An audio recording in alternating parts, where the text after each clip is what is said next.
एक गांव में मल्लैया नाम का एक आदमी रहता था। वह भगवान राम के बहुत बड़े भक्त थे।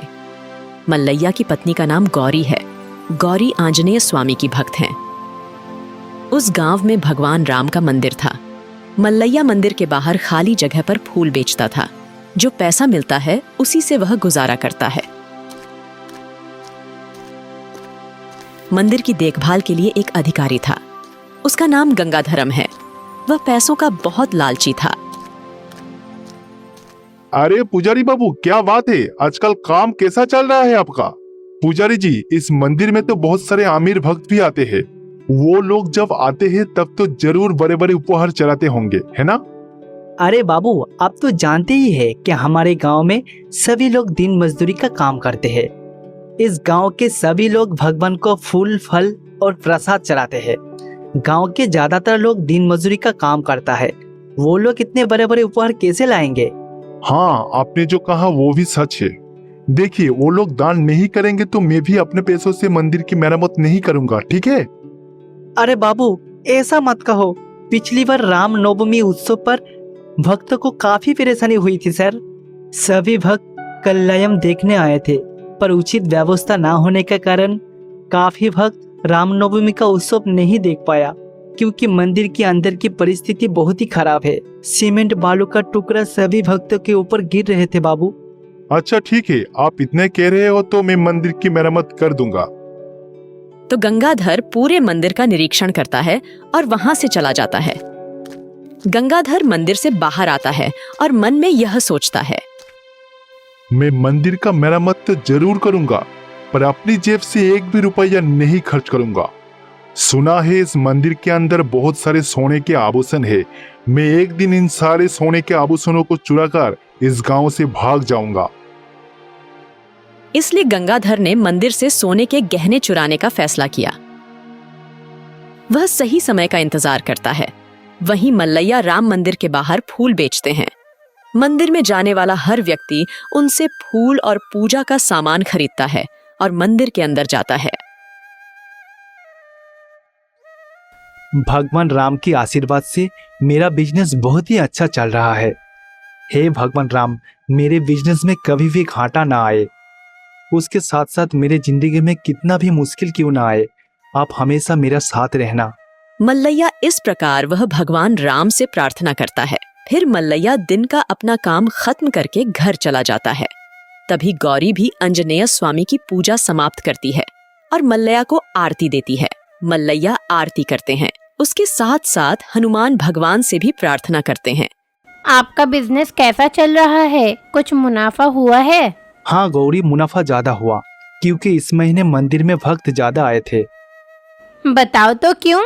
क्योंकि दरअसल ये श्रावण का महीना है। इस महीने में तो लोग मंदिरों में अधिक जाते हैं। और हाँ, आपको एक महत्वपूर्ण बात याद दिलानी है। मेरी जो गहने गिरवी रखे थे वो याद है ना? अरे मैं वो कैसे भूल सकता हूँ, मुझे अच्छी तरह से याद है गौरी। जल्द ही मेरी एक चचेरी बहन की शादी होने वाली है। मुझे उनकी शादी में जानी है। अगर मैं वहाँ बिना गहनों की जाऊंगी तो तुम्हारे साथ साथ मेरी भी इज्जत खराब हो जाएगी। इसीलिए जितना जल्दी हो सके गहने छुड़ा लाओ। हाँ गौरी, मुझे अच्छी तरह से पता है। अगर आप बिना गहने के शादी में जाओगे तो मेरा इज्जत मिट्टी में मिल जाएगा। लोग तरह तरह की बातें करेंगे, मुझे अच्छा नहीं लगेगा। मैं वादा करता हूँ, शादी से पहले आपका गहना छुड़ा दूंगा, ठीक है? इसीलिए मल्लैया ने गिरवी रखे गए गहनों को मुक्त करने का फैसला किया। वह भी यही सोच रहा है। अगले दिन मल्लैया मंदिर के बाहर फूल बेच रहा है। इस बीच मंदिर के अधिकारी गंगाधरम मंदिर में जा रहे हैं। मल्लैया गंगाधर को रोकता है और उसके पास जाता है। अरे क्या बात है मल्लैया, तुमने मुझे क्यों रोका? बाबू, आपको एक महत्वपूर्ण बात बतानी थी। दरअसल मेरा पत्नी का गहना गिरवी है। कुछ दिनों के अंदर मेरे पत्नी की एक रिश्तेदार की शादी है। हम दोनों उस शादी में शामिल होना चाहते हैं। इसलिए बाबू, आप कुछ पैसे उधार दे देंगे तो बहुत ही अच्छा होता। मैं हर महीने आपके ब्याज के पैसे के साथ साथ असल पैसा भी चुका दूंगा बाबू। अरे क्या मुझे देखकर लगता है कि मैं अमीर आदमी हूँ? दरअसल मैं अमीर आदमी बिल्कुल भी नहीं हूँ। दरअसल मैं जो ये मंदिर का देखभाल कर रहा हूँ, ये तो मेरा दादा दादी की वजह से विरासत में मिला है। अरे सच में मैं बहुत ही गरीब आदमी हूँ, मेरे पास कोई पैसा नहीं है। गंगाधरम मल्लैया से यही कहता है। मल्लैया वहां से चला जाता है। मल्लैया अपनी काम कर रहे हैं। दूसरी ओर गंगाधरम मंदिर में जाता है। देखिए पुजारी जी, अगर आप मंदिर की मरम्मत करना चाहते हैं तो पहले मंदिर का जो कीमती आभूषण है उसका संस्कार करना चाहिए। आप अभी जाकर मंदिर के अंदर से सारे आभूषणों को बाहर निकाल के ले आओ। गंगाधर पुजारी से कहता है। पुजारी मंदिर में चांदी और सोने की वस्तुओं का एक बंडल बनाता है। वह तांबे और पीतल की वस्तुएं भी लपेटता है। अरे गंगाधर बाबू ने तो सुबह आकर बोला था कि सारे गहने को एक जगह पैक करके रखो, और इतना समय बीत गया, वो कहाँ रह गया? अभी तक क्यों नहीं आया? वैसे भी मंदिर बंद करने का समय हो गया है। मैं और कब तक रुकूं? अगर ज्यादा रात हो जाएगा तो मुझे घर जाने में मुश्किल होगा। इसलिए पुजारी गंगाधर की प्रतीक्षा करता है। गंगाधर के नहीं आने पर पुजारी ने मंदिर में ताला लगा दिया और चला गया। उस समय मल्लैया मंदिर के बाहर फूल बेच रहा था। दूसरी ओर मल्लैया भी अपना कारोबार खत्म कर घर चला जाता है। रात भी वैसी ही होगी, एकदम अंधेरा हो जाएगा। उस समय गंगाधरम अपने पास मौजूद नकली चाबी से मंदिर के दरवाजे खोलता है। वह मंदिर में जाता है और पुजारी द्वारा लपेटे गए कीमती सामान चुरा लेता है। फिर वह सोने का सामान लेकर सीधे घर चला गया। मैं कई सालों से इस आभूषणों का इंतजार कर रहा था। इतने सालों के बाद अब मेरा हाथ में आया। मैं अभी इसी वक्त गांव छोड़कर चले जाऊंगा तो सभी को शक होगा। मैं और कुछ दिनों के लिए इस गांव में रुक जाता हूँ। जब सभी का ध्यान भटक जाएगी तब मैं इस गांव को छोड़कर चले जाऊंगा। इसलिए गंगाधर अपने चोरी हुए बंडलों को अपने घर में छिपा देता है। अगले दिन पुजारी मंदिर के दरवाजे खोलता है और आश्चर्यचकित रह जाता है। अरे ये क्या? मैंने तो यही सारे कीमती सामान गहने यहीं पर बंद करके रखा था। कहाँ गया? शायद मेरे जाने के बाद गंगाधर मंदिर में आया होगा। वही आकर शायद ये सब ले गया होगा। इस बीच गंगाधर भी मंदिर में प्रवेश करता है, जैसे कि वह कुछ भी नहीं जानता है। अरे बाबू, मैंने आपके कहे अनुसार सारे सामान पैक करके रखा था। क्या आपने कल मंदिर में आकर सारे सामान ले गया हो? अरे पुजारी मुझसे क्या बात कर रहे हो? मैं क्यों ले जाऊंगा? मैं तो कल मंदिर में आया ही नहीं। चोरी का इल्जाम मुझ पर डाल रहे हो। इस बीच मंदिर में आने वाले सभी लोगों को पता चला कि मंदिर के गहने और कीमती सामान गायब ये हो सब गए देख हैं। के मुझे एक बात तो जरूर समझ में आ गया है। ये चोरी और किसी ने नहीं किया है। ये जो मासूमियत से फूल बेच रहा है मल्लैया, ये चोरी इसने ही किया है। गंगाधर ने चोरी का इल्जाम मल्लैया पर डाल दिया। अरे बाबू, मैं ऐसा घिनौना काम नहीं किया है। मैं भगवान राम का बहुत बड़ा भक्त हूँ और मैं भगवान राम के ही मंदिर से चोरी करूंगा? ऐसा हरगिज नहीं हो सकता बाबू। कल तुम मेरे पास पैसा उधार मांगने आए थे ना? जब मैंने तुम्हें उधार नहीं दिया तो तुम्हारा दिमाग खराब हो गया, इसलिए तुम ऐसा किया होगा। वहां मौजूद सभी लोगों को गंगाधर की बात पर विश्वास हो गया। कुछ ही देर में पुलिस वहां पहुंच जाएगी। गंगाधर के कहने पर पुलिस ने मल्लैया को गिरफ्तार करके जेल में डाल दिया। मल्लैया जेल के अंदर रो रहा था। ये क्या है भगवान राम? इस अवसर पर आपने मुझे ऐसा सजा क्यों दिया? कृपया मुझे बचाइए। वहीं दूसरी ओर मल्लैया की पत्नी गौरी भी आंजनेय स्वामी की तस्वीर के सामने बैठकर अपने पति के लिए प्रार्थना करने लगी। श्री राम और आंजनेय स्वामी मल्लैया और गौरी के कष्टों को दूर करने के लिए गांव में प्रवेश करते हैं। अंजनिया, आप अभी जाओ और मेरे भक्त मल्लैया को बचाओ। मैं अभी जाकर उस चोर को सीधे थाने में लेकर आता हूँ। इतना कहते हुए आंजनेय स्वामी जेल में हाजिर हो जाते हैं। मल्लैया आंजनेय स्वामी को देखकर आश्चर्यचकित हो गए। दूसरी ओर श्री राम गंगाधर के सामने आते हैं। भगवान राम को देखकर गंगाधर भयभीत हो जाते हैं। देखो, विनम्रता से तुम इन चीजों को ले जाओ और पुलिस स्टेशन पर रिपोर्ट करो, नहीं तो यही मेरे हाथों से अपनी जान गंवा बैठोगे। भगवान राम गंगाधर से यही कहते हैं। गंगाधर बहुत डर जाता है तो वह उसे पुलिस स्टेशन ले जाता है। ये वही है जो सोने और चांदी का वस्तु चुराई है। मल्लैया निर्दोष है। हाँ सर, मैंने ही ये सब चीजें चुराई है और मैं निर्दोष मल्लैया पर झूठा आरोप लगाया। इतना कहकर वहां की पुलिस गंगाधर को गिरफ्तार कर लेती है। मल्लैया जेल से बाहर आ जाते हैं। स्वामी, मैं आपसे अनुरोध करता हूँ कि मेरा हर मुसीबत पर आप इसी तरह मेरा साथ दीजिएगा। यहाँ आकर मुझे बचाने के लिए आपको बहुत बहुत धन्यवाद स्वामी। मल्लैया के साथ पुलिस स्टेशन पर मौजूद सभी पुलिसकर्मी श्री राम और अंजनेय स्वामी के पैरों पर गिर जाते हैं। भगवान राम और अंजनेयु सभी को आशीर्वाद देने के बाद वहां से गायब हो जाते हैं। कैलाश में देवी पार्वती अपनी बहुमूल्य मणि की खोज कर रही हैं। दूसरी ओर गणेश और कार्तिक युद्ध का अभ्यास कर रहे थे और भगवान शिव हमेशा की तरह ध्यान में बैठे थे। अरे, मेरी अद्भुत मणि गायब है, कहाँ गया? मैं तो इसे यहाँ रखी थी, ये यहाँ से कैसे गायब हो सकती है? मैंने जब छुपा के रखा था तो किसी ने इसे नहीं देखा। यह कहकर देवी पार्वती कैलाश में सभी के पास जाती हैं और अपनी मणि के बारे में पूछती हैं। तो पार्वती गणेश और कार्तिक के पास जाती हैं, जो युद्ध का अभ्यास कर रहे थे। अरे माँ, क्या बात है? आज आप इतने परेशान क्यों हो? क्या हुआ? जब मैं अपने जन्म स्थान से अपने ससुराल जा रही थी, तब मेरे पिता हिमवंत ने मुझे एक अद्भुत मणि दिए थे। वो मणि मेरे लिए बहुत ही महत्वपूर्ण है। अगर तुम दोनों में से किसी के पास भी वो मणि है तो मुझे वापस दे दो, वरना बहुत बड़ी खतरा होगा। फिलहाल मैं अभी उस मणि के तलाश में हूँ। अरे माँ, ये तो बहुत ही आश्चर्य की बात है। जो चीजें आपने कैलाश में छुपा के रखे वो चीज नहीं मिल रही है। चिंता मत करे माँ, मैं और भाई मिलकर वो मणि को ढूंढने की कोशिश करेंगे। तो एक तरफ देवी पार्वती मणि की तलाश में है, दूसरी ओर गणेश और कार्तिकेय भी मणि की तलाश में हैं। वे कितना भी खोजें, उन्हें वह नहीं मिलेगा। मेरे पिता ने बहुत ही प्रेम के साथ वो मणि मुझे दिए थे, लेकिन मैं कितनी लापरवाह हूँ। मैं सामान्य एक छोटी सी मणि को भी सावधानी से रख नहीं पाई हूँ। अब मैं क्या करूँ? उस मणि को मैं कहाँ ढूंढूं? तो देवी पार्वती को कष्ट होने लगता है।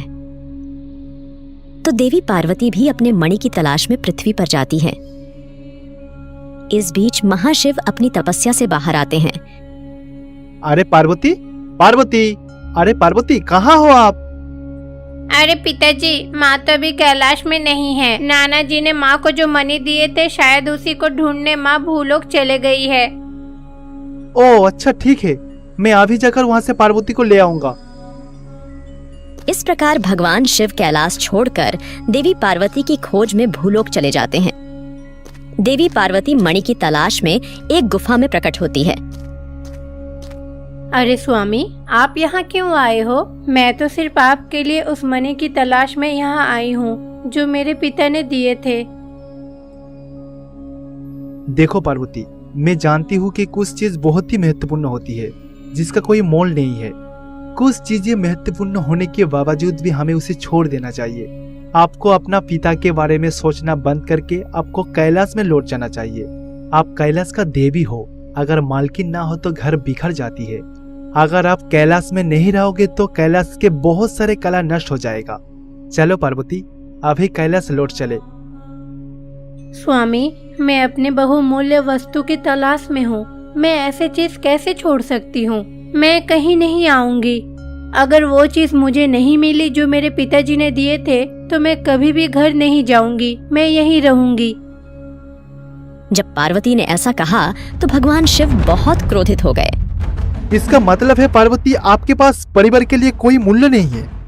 ऐसा लग रहा है कि आप परिवार से ज्यादा मणि को महत्व दे रहे हो। ठीक है पार्वती, मैं आपको श्राप देता हूँ। आप अपना अतीत भूल जाओगे और यहाँ पर रहकर अपना पिता का मणि ढूंढोगे। यही बात भगवान शिव पार्वती से कहते हैं। जब भगवान शिव ने ऐसा कहा तो देवी पार्वती अतीत को भूल गईं, तो वह एक सामान्य महिला की तरह हो जाती है। दुर्भाग्य से देवी पार्वती भी अपनी शक्तियां खो देती हैं। भूख, नींद और विरोध जैसी चीजों से प्रभावित होती है। पार्वती देवी को मणि के बारे में अच्छी तरह याद है, जो अपने परिवार को भूल गई थी। अरे, मैं कौन हूँ और मैं यहाँ क्यों हूँ? मुझे तुरंत अपनी मणि ढूंढनी होगी। देवी पार्वती भूख से पीड़ित होकर अपना मणि ढूंढ रही हैं। दूसरी ओर गणेश और कार्तिक माता पार्वती को देखकर बहुत दुखी होते हैं। भाई कार्तिक, माँ पूरी तरह से अतीत भूल गई है। हाँ भाई, माँ हमारे पिता के श्राप के कारण अतीत भूल गई है, पर मणि को नहीं भूली। कार्तिक, माँ को ऐसी स्थिति में नहीं देख सकता। चलो जाकर माँ की मदद करते हैं। हम उन्हें उनकी अतीत को याद दिलाकर वापस कैलाश में लेकर आएंगे। हाँ भाई चलो, हम अपना रूप बदलकर माँ के पास जाते हैं। इस प्रकार गणेश और कार्तिक अपना रूप बदल लेते हैं और सामान्य बच्चों की तरह बन जाते हैं। फिर वे देवी पार्वती के पास जाते हैं जो मणि की तलाश में हैं। दुर्भाग्य से देवी पार्वती बहुत नीरस हैं। अरे माँ, आप यहाँ क्या कर रहे हो? मैं तो आपको पूरा गांव में ढूंढ रहा हूँ। अरे तुम कौन हो और मुझे क्या कह रहे हो? माँ? कौन माँ? अरे भाई, माँ तो फिर से अपने अतीत पूरी तरह से भूल गई है। माँ, हम आपके बच्चे हैं। आप अचानक घर छोड़ के चले आई हो, उसकी भी एक वजह है। असल में आप एक रोग से पीड़ित है, इसीलिए आपको याद नहीं कि हम लोग कौन हैं। माँ, हम जानते हैं कि आप बहुत परेशानी में हैं। अब से हम दोनों आपका ख्याल रखेंगे। ओह अच्छा, तो तुम दोनों मेरे बच्चे हो। ठीक है, लेकिन मैं यहाँ एक कीमती चीज ढूंढ रही हूँ। उस वस्तु को स्वयं मुझे ही ढूंढने की प्रयास करनी होगी। भाई कार्तिक, अगर हम माँ के मणि को ढूंढ लेंगे, अगर वो मिल भी जाए तो भी माँ को इस श्राप से मुक्ति नहीं मिलेगी। इस प्रकार कार्तिक और गणेश अपनी माँ के साथ मोनी की तलाश में निकल पड़े। काफी देर तक भूखी रहने के बाद अचानक उनकी माँ का सिर घूम गया और वह जमीन पर गिर गईं। अरे माँ, आपको क्या हुआ? अरे भाई, वर्तमान में माँ कोई देवी नहीं है, वो एक साधारण महिला है। असल में माँ कई दिनों से भूखी है, इसीलिए उन्हें चक्कर आ गया और वो गिर गई है। अब मैं ही हमारे माँ के लिए कुछ खाना बनाऊंगा। इस प्रकार भगवान गणेश क्षण भर में विभिन्न प्रकार के भोजन बना देते हैं और जब कार्तिक अपनी माँ को छूता है तो उसकी माँ जाग जाती है। माँ, आपको बहुत भूख लगी है ना? ये जानने के बाद मैं और भाई दोनों घर गए। आपने जो खाना बनाया था वो लेकर आए, इसे खा लो। गणेश जी के ऐसा कहने पर माता पार्वती भोजन करने लगीं। अरे बच्चों, ये खाने की चीज मैंने खुद ही बनाई है ना, ये बहुत ही स्वादिष्ट है। इस प्रकार देवी पार्वती सभी खाद्य पदार्थ खाकर अपनी भूख शांत करती हैं। भूख शांत होते ही देवी पार्वती फिर से अपने मणि की तलाश में निकल पड़ती हैं। ऐसे ही ढूंढते ढूंढते बारिश होने लगती है। अरे माँ, बारिश शुरू हो गई है। चलो माँ, जल्दी से हम लोग कोई पेड़ के नीचे छुप जाते हैं, वरना हम सब भीग जाएंगे। इसीलिए गणेश और कार्तिक अपनी माँ को लेकर एक पेड़ के नीचे चले गए। बारिश थोड़ी तेज हो जाती है। पेड़ ने अपने नीचे माता पार्वती, गणेश और कार्तिक को देखा और मन ही मन सोचा, दरअसल माता पार्वती पूरी तरह से अपने अतीत भूल गई है और अभी तो कई समस्या का सामना करते हुए गणेश और कार्तिक अपने माँ का सेवा कर रहा है। अब देवी माता के प्रति अपनी भक्ति दिखाने का समय आ गया है। ऐसा कहते हुए पेड़ अचानक बहुत बड़ा हो गया और गणेश, कार्तिक और देवी पार्वती की रक्षा की। उसे पर ने बारिश की एक बूंद भी उनके शरीर में नहीं गिरने दिया। देखो बच्चों, हम लोग इस पेड़ के नीचे खड़े हैं, इसी कारण बारिश के एक बूंद भी हम लोगों के शरीर के ऊपर नहीं पड़ रही है। इसलिए वे सभी उस पेड़ के नीचे खड़े हो गए और बारिश रुकने तक अपनी रक्षा करते रहे। इसी बीच एक लाल मणि बारिश के पानी में बहती हुई आती है। जब देवी पार्वती ने उस मणि को देखा तो आश्चर्यचकित रह गईं और उन्होंने यह बात कही, अरे, मैं तो बहुत दिनों से इस मणि का ही तलाश कर रही थी। ये मणि मेरे पिता ने मुझे उपहार रूप में दिया था। अच्छा माँ, आपके पिता का नाम क्या है? अरे बेटा, तुम लोग अपने नाना जी का नाम भी भूल गए हो। उनका नाम तो हिमबंतु है और मैं हिमबंतु की बेटी पार्वती हूँ। इस प्रकार देवी पार्वती जब मणि देखती हैं तो उन्हें अतीत याद आ जाती है। माता को अतीत याद आने पर गणेश और कार्तिक बहुत प्रसन्न होते हैं। गणेश ने अपनी माँ को सब कुछ बताया जो घटित हुआ था। माता पार्वती भी आश्चर्यचकित हो जाती हैं। मेरे प्यारे बेटो, मेरे साथ रहकर तुम दोनों ने भी बहुत तकलीफ उठाई है और मुझे मेरी अतीत याद दिलाने के लिए तुम दोनों को बहुत धन्यवाद। मैं तुम्हारे ये उपकार कभी नहीं भूलूंगी। चलो बच्चों, अब हम कैलाश वापस चलते हैं। फिर देवी पार्वती अपने दोनों पुत्रों को लेकर कैलाश चली जाती है। भगवान शिव ने देवी पार्वती को भी माफ कर दिया।